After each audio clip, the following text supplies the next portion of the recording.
So, hopefully we have a background in what happened next. The next part is a crisis over the tea. And it really seems illogical to those of us in today, but it was a big deal in the 1700s. The British East India Tea Company had more tea to sell than it could sell in Britain. And Britain wanted to keep this company running. They had very strong connections in East India and they wanted to keep it functioning. So they passed the Tea Act of 1773. Basically, what the Tea Act did is it gave East India the right to ship its tea to the colonies and avoided paying most of the taxes. It also allowed the company to bypass the merchants and sell tea directly to shopkeepers. Now, there's a chain in this. We have the tea company would sell to a merchant, like a wholesaler, and then the wholesaler or the merchant would sell it to the shopkeeper, and the shopkeeper would sell it to the consumer, the customers. Well, by doing this, both eliminating the taxes and bypassing the merchants, East India Tea Company was much, much cheaper than any other tea in the colony. So it put the other tea companies out of business. Now, this upset a lot of the colonists because, once again, this is Britain stepping over their boundaries.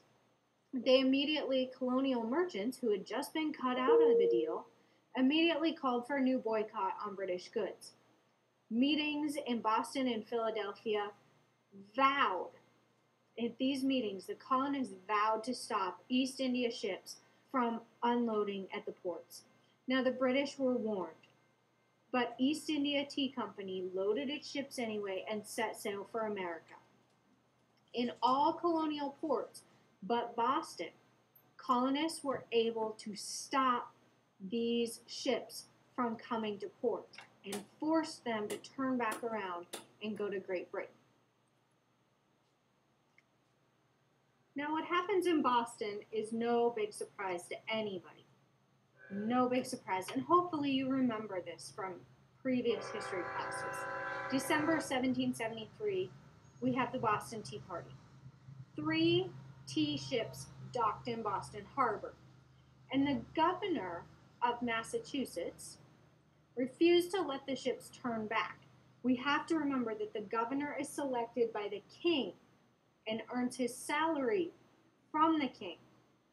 So he is loyal to the king. So he ordered the tea to be unloaded. Samuel Adams and the Boston Sons of Liberty acted very quickly. In December 16th, they, disguised as Mohawk Indians, boarded the ships and turned Boston Harbor into the largest cup of tea England had ever seen. 342 were thrown overboard.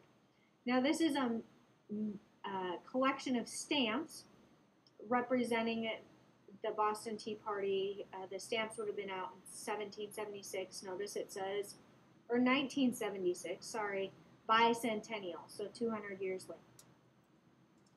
Well, when the news of the Tea Party hits the king, he is not very happy. He realizes that he is losing complete control over the colonies. So King George and Parliament vowed to punish Boston and make a point that they were in control in the colonies. They passed what was known as the Coercive Acts. Key term that you need to know. Now, the Coercive Acts did a lot of things, and this is all part of what you need to know about the Coercive Acts. They closed Boston Harbor until the Massachusetts colonists paid for the ruined tea. Now, by closing that meant it prevented the arrival of food and other supplies that would normally have gotten to Boston and to Massachusetts by ship. It prevented all of that. It also took away other key rights of the colonists. For instance, town meetings were eliminated. Settlers were forced to quarter or shelter British soldiers in their home. All of this is to control the British, or to control the Bostonians. The British are using this as a way to control them.